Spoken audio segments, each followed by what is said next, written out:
Thompson, for your leadership. This was mentioned earlier today, but it's important for America to understand and for people in the stream to understand that food security is national security.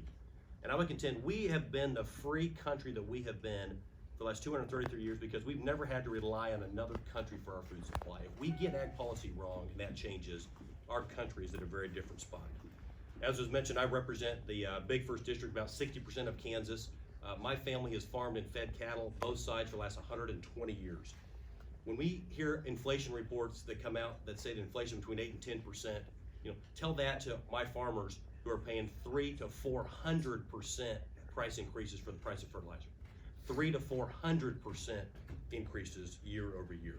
I talked to a fertilizer producer today. The number one driver of fertilizer price is natural gas.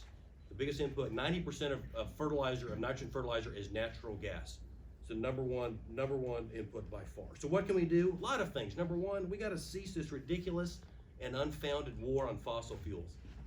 Number two, we need to acknowledge that United States agriculture is part of the solution.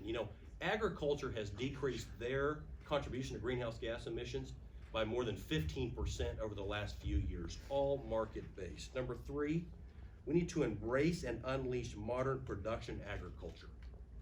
American farmers and ranchers do it better than anyone in the world, and we need to unleash them to do what they do best, and that's feed our country and feed the world. Number four, we need to eliminate these incredibly onerous regulations like Waters of the U.S.